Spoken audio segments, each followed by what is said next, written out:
Hello guys, welcome to my YouTube channel में लेके आपके लिए दी और बात है। मैं एपिसोड की शुरुआत जैकी की पूछताछ होती है कि आरके को कोड कैसे पता चला। संध्या और जैकी ने सीसीटीवी फुटेज देखा और पता चला कि वीडियो लूप में चलाने के लिए बनाया गया था।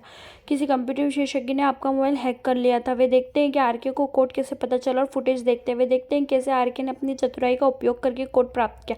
जाकिर का कहना है कि गेट नंबर 3 से कोई नहीं जा सकता, वह कैसे चला गया। संध्या कहती आई अंदर और बाहर रजिस्टर देखे। वे रजिस्टर देखते और ताबूत का नाम देखते वह हैरान है। जाकिर का कहना है कि जब ताबूत आया तो आरके बाहर चला गया। जेलर कहता है कि तुम कैसे आश्वस्त हो सकते हो। संध्या बताती है कि आरके ने उन लोगों को यहाँ बुलाया और वे उसे लेने के लिए ताबूत लेकर आए। संध्या कहती है कि हमें समय बर्बाद नहीं करना चाहिए और अभी जाना चाहिए।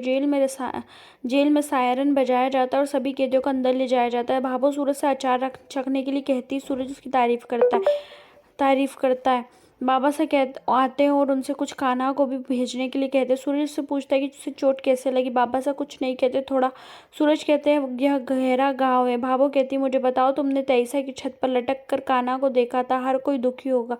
सूरज कहता है आओ मैं प्राथमिक उपचार करूंगा। बाबा से ने सूरज की इतनी सुरक्षा करने के लिए प्रशंसा की। चतुरी स्टोर रूम में है और किसी को देखती है। वह डर कर चिल्लाती है कि यह आरके है। वह रोती और बाहर चली जाती है। भाभो ने चतुरी को आवाज़ दी। चतुरी आती है और अचंभित अवस्था से अवाक होकर भंडार कक्ष दिखाती है। सूरज पूछता है क्या हुआ। हर कोई पूछता है कि मामला क्या है। चतुरी वहाँ कहती है और सूरज को यह कहकर रोक देती है कि वह कोई सूरज कहते हैं आओ। बाबा साहब को देखे हुए स्टोर रूम में जाते हैं। यह भी देखे पूरी तनाव में सूरज देखने जाता है। वह किसी को देखता है और चौंक जाता है। वो उसे पीटने के लिए आगे बढ़ता है लक्ष्मण और वह कहता है कि क्षमा करे, रुको। भाभो ने चतुरी को डांटा कि वह लक्ष्मण को नहीं जानती। चतुरी पूछती कि वह यहाँ आंखें खोलकर क्यों सो रहा था।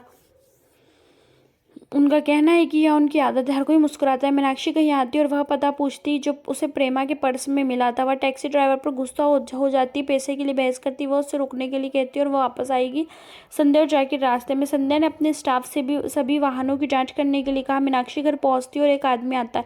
वह उसको स्वागत करती है और पूछती है कि क्या उस प्रेमा को जानते हैं। वह कहता है कि वह मेरी पत्नी है। वह कहती है कि एसपी संध्या राठी की रिश्तेदार और मुझे सारे कानून पता है। वह कहती है कि प्रेमा को बुलाओ। तुम कहाँ बुलाओगे। वह पुष्कर में है। मेरी बात सुनो, उसे वापस ले जाओ नहीं तो मैं तुम्हें जेल में डाल दूंगी। वह कहती कि आज उसे लेने आओ। वह कहता है मैं आ जाऊंगा। वह कहती कि आया आखिरी मौका है। संध्या और जाकिर एक कब्रिस्तान में आते हैं और उसका फ़ोन ना उठाने के लिए लोगों को डांटते हैं। वे कब्रें देखते हैं और गोम्स की कब्र खोदते हैं। उन्होंने उसे कब्र में आराम करते हुए मरा हुआ देखा। संध्या कहती मुझे बताओ कि तुमने इस ताबूत को अकेला छोड़ दिया था। स्टाफ कहते हैं नहीं। संध्या को फ़ोन आता है और वह बात करने लगती। जेलर पूछता है कि क्या उन्हें आरके मिला। वह कहती है कि नहीं, वह ताबूत में नहीं है और वह पता लगा लेगी। संध्या आरके के शब्दों के बारे में सोचती है और उसे कुछ संकेत मिलता है। वह कब्र की ओर देखती। जाकिर ने लोगों से कब्र को वापस रखने के लिए कहा। वे वहाँ से चले जाते हैं। वे मिट्टी को वापस डालना शुरू कर देते। जाकिर का कहना है कि मेन गेट से नहीं भाग सकता। फिर वह कैसे भागा। वह कहता है मैंने जेल की जांच की, कोई और रास्ता नहीं है। पता नहीं वह कैसे भाग गया। दिशा छोटू को एक पेंसिल बॉक्स देती और अपना जादू दिखाती। छोटू को डिब्बा पसंद आया। सूरज उन्हें देखकर मुस्कुराता है। छोटू कहता है महान, एक में 2 डिब्बे। आप इस तरह किसी को भी बेवकूफ़ बना सकते। दिशा कहती है हाँ, तुम अपने दोस्तों को बेवकूफ़ बनाते हो, मैं अपने दोस्तों को बेवकूफ़ बनाऊंगी। सूरज किसी से बात करता है। दिशा उसकी ओर देखती है और उसे याद दिलाती कि उन्हें अब जाना होगा। सूरज कहता है ठीक है। एक और बारात आती है और संध्या ताबूत देखती है। उसने इसे नोटिस किया। जाकिर ने स्टाफ से सभी रास्ते सील करने को कहा।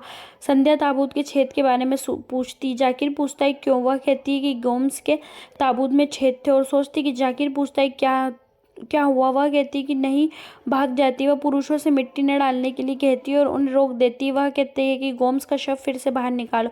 वे फिर से खुदाई शुरू करते हैं। वे ताबूत खोलते और गोम्स को बाहर लाते। संध्या ताबूत स्लैब खोलती है और वे आरके को देखती है। हर कोई हैरान है। आरके अपनी आंखें खोलता और संध्या की ओर देखता। उन्होंने उस पर बंदूक तान दी और उसे गिरफ्तार कर लिया। यहाँ एपिसोड समाप्त होता है। आने वाले एपिसोड में संध्या ने जाकिर को बताया कि आरके इस योजना में अकेला नहीं है, कोई उनकी मदद कर रहा है। वह कहता है मुझे लगता है कोई और देखने जाता है। आरके जीप में बैठा दिखता है। एपिसोड समाप्त होता है। आने वाले एपिसोड की अपडेट जानने के लिए हमारे चैनल को लाइक एंड सब्सक्राइब कीजिएगा।